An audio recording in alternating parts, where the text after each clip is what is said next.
तो first year girls, आज के वीडियो लेक्चर में हम बात करेंगे डिप्टीरिया, कुकुर खांसी, टिटनेस, जिसे डीपीटी भी बोलते हैं। इससे पहले वीडियो लेक्चर में हमने बात की थी कुछ टीके के बारे में, जैसे कि तपेदिक का टीका, जिसमें बीसीजी का टीका, चेचक का टीका, पोलियो के टीके के बारे में। ठीक है, तो टीकाकरण यानी कि रोगों से बचाव हेतु जो शिशु को जन्म के बाद प्रतिरक्षीकरण के लिए टीके लगवाए जाते हैं, उसके बारे में हमने इससे पहले वीडियो लेक्चर में बात की थी और इन टीकों के बारे में डिस्कस किया था। तो अभी इसी टॉपिक को कंटिन्यू करते हुए नेक्स्ट जो टीका है वो है डिप्थीरिया, कुकुर खांसी और टिटनेस। देखिए, डिप्थीरिया, कुकुर खांसी, टिटनेस, जिसे डीपीटी भी बोलते हैं, यानी कि अगर डीपीटी, डिप्थीरिया, पर्टुसिस, टिटनेस, ठीक है, ये 3 रोग होते हैं जिसके लिए डीपीटी का टीका लगाया जाता है।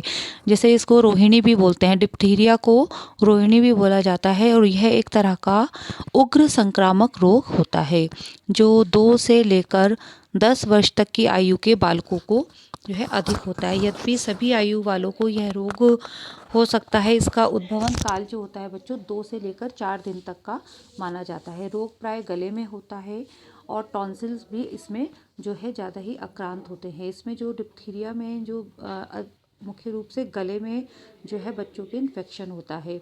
उससे स्वर यंत्र है, नासिका है, नेत्र है तथा बाह्य जो जनेंद्रिय भी उससे आक्रांत हो सकती है, इन्फेक्टेड हो सकती हैं। यह वास्तव में एक तरह का स्थानिक रोग भी माना जाता है, यानी कि किसी भी संक्रमित व्यक्ति के स्राव से, नाक के श्लेष्म से दूसरे व्यक्ति के जो है स्वस्थ व्यक्ति तक पहुंचने से ये रोग हो सकता है।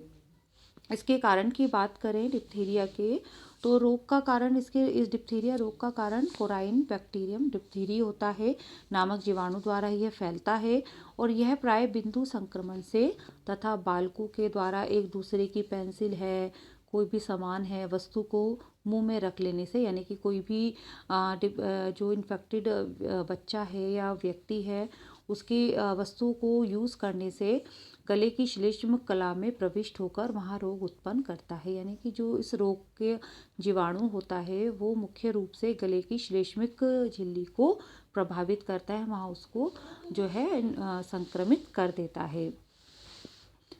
डीपीटी का टीका, डिप्थीरिया, काली खांसी और जो टिटनेस होता है उसमें जो टीका होता है, वैक्सीनेशन होता है, वो डीपीटी का टीका लगाया जाता है।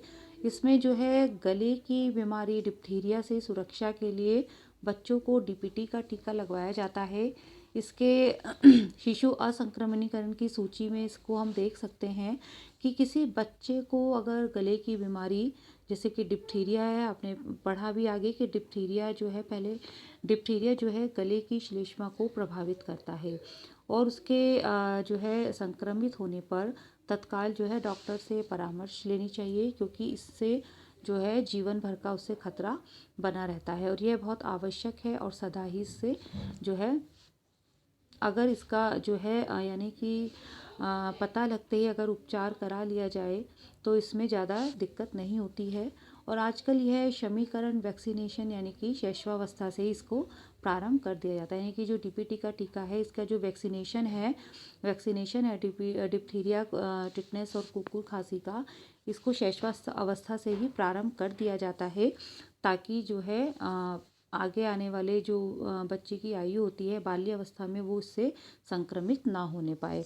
तो इसकी जो पहला जो इंजेक्शन होता है, वैक्सीनेशन होता है, वो 10 से 12 महीने की आयु में, कि जब बालक जो है वो 10 से 12 मास की आयु में डिप्थीरिया टॉक्साइड का प्रथम इंजेक्शन, 15 से 18 महीने मास पर दूसरा, और फिर जब बालक स्कूल प्रवेश के समय अंतिम इंजेक्शन 8 या 9 वर्ष की आयु में इसका दिया जाता है। तो इस तरह से इसकी 3 जो है वैक्सीनेशन इसके होते हैं इस अंतराल पर। सबसे पहले 10 से 12 महीने की आयु पर, सेकेंड वैक्सीनेशन 15 से 18 माह की आयु पर, और देन थर्ड वैक्सीनेशन इसका 8 या 9 वर्ष की आयु में लगाया जाता है होता है। इससे बालक में जीवन पर्यंत जो है रोग क्षमता बनी रहती है। नेक्स्ट टीके की बात करते हैं, टिटनेस का टीका। देखिए जो डीपीटी की हमने अभी बात की थी उसमें जो है टिटनेस भी इंक्लूड होता है, लेकिन जो डिप्थीरिया से मुख्य रूप से जो टीका होता है वो डिप्थीरिया से बचाव के लिए होता है, जो मुख्य रूप से गले को प्रभावित करता है। अब टिटनेस का टीका जो होता है वो एक तरह से इसको लॉक्जा भी कहा जाता है, जिसका को हिंदी अर्थ में जबड़े का भींच जाना या मजबूती से जकड़ जाना। टिटनेस बैक्टीरिया से होने वाला एक संक्रमण होता है जो मांसपेशियों की दर्दनाक ऐंठन का कारण बनता है। एक टिटनेस होने से क्या होता है कि मांसपेशियों में ऐंठन होती है और अधिक गंभीर हो तो मृत्यु का कारण भी बन जाता है। टिटनेस के टीके ने टिटनेस जैसी गंभीर बीमारी की रोकथाम को भी संभव बना दिया है। एक तरह से टिटनेस क्या होता है कि किसी भी तरह से किसी भी वस्तु से, कोई भी ऐसी जंग वाली वस्तु है, लोहे की है, जिससे क्या है कि शरीर में इन्फेक्शन फैलने का डर रहता है। तो जिससे क्या होता है कि सबसे पहले मांसपेशियों में ऐंठन हो जाती है, जकड़न होती है, साथ ही जबड़े का भिंच जाना, मजबूती से जकड़ जाना, ये सब इसके लक्षण होते हैं टिटनेस के। टिटनेस एक गंभीर बीमारी है जो 30% मामलों में घातक होती है, और टिटनेस के ज़्यादातर मामलों में ऐसे वयस्क होते हैं जिन्होंने टीकाकरण नहीं करवाया होता है। खासकर 60 वर्ष से अधिक उम्र के लोगों में ऐसा पाया जाता है। क्लोस्ट्रीडियम टेटानी यह बैक्टीरिया है, यानी कि जो टिटनेस रोग का जो बैक्टीरिया है वो क्लोस्ट्रीडियम टेटानी होता है, जो टिटनेस का कारण बनता है, और यह मिट्टी, खाद या धूल में पाया जाता है। क्लोस्ट्रीडियम टेटानी कट लगने या घाव के माध्यम से मानव शरीर में प्रवेश करके इसे संक्रमित करते हैं, खासकर जब घाव गंदा होता है। किसी जानवर के काटने, जलने या नॉन स्टेराइल इंजेक्शन से भी क्लोस्ट्रीडियम टेटानी शरीर में संक्रमण कर सकता है। संक्रमण के बाद 3 दिनों से 1 सप्ताह तक टिटनेस के जो प्रारंभिक लक्षण हैं किसी भी समय प्रकट हो सकते हैं। जो लक्षण हैं, जैसे कि पहले मैंने बताया आपको कि जबड़े का भींच जाना या मांसपेशियों में ऐंठन होना, तो ये लक्षण शुरू होने का औसत समय 8 दिन का होता है। टिटनेस एक ऐसी बीमारी है बच्चों कि जिसे हम पूरी तरह से नियंत्रित नहीं कर सकते, क्योंकि इसे टीकाकरण से ही केवल रोका जा सकता है। हालांकि इसे समाप्त नहीं किया जा सकता, क्योंकि क्लोस्ट्रीडियम टेटानी पर्यावरण में व्यापक रूप से पाए जाने वाला एक सूक्ष्म जीव होता है।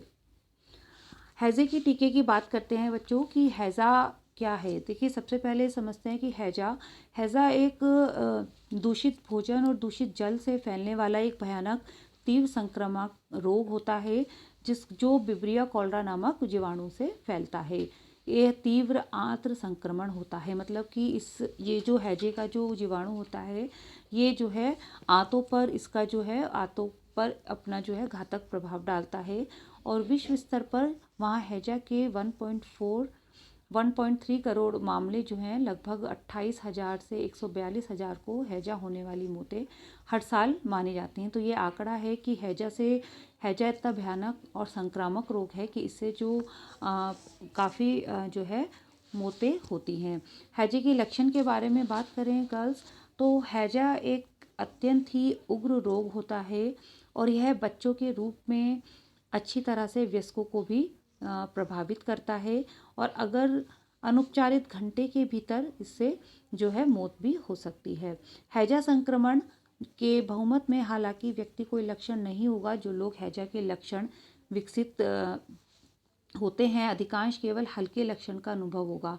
लक्षणों के साथ उन लोगों में जो है 20% तथापि, जैसे कि उल्टी है, दस्त है, पैरों में ऐंठन है, पैरों में दर्द होना, गंभीर लक्षण इसमें दिखाई देते हैं। विब्रियो कॉलरा जो है, इसका जो जीवाणु होता है वो विब्रियो कॉलरा हैजे का जो जीवाणु है वो माना जाता है। हैजे का जो प्रसार होता है वो खाने या विब्रियो कॉलरा के साथ दूषित पानी में फैलने से होता है। संदूषण तब होता है जब एक बीमार व्यक्ति से का जो मल है वो भोजन या पानी की आपूर्ति के साथ संपर्क में आता है। यहाँ तक कि जब हैजा से संक्रमित व्यक्ति कोई लक्षण नहीं दिखाई देते, तो बैक्टीरिया के संक्रमण के बाद 1 से 10 दिनों के लिए व्यक्ति के मल में वो मौजूद हैं, और ये बैक्टीरिया भौतिक वातावरण में वापस बहाया जा सकता है, संभवतः अन्य लोगों को संक्रमित भी कर सकता है।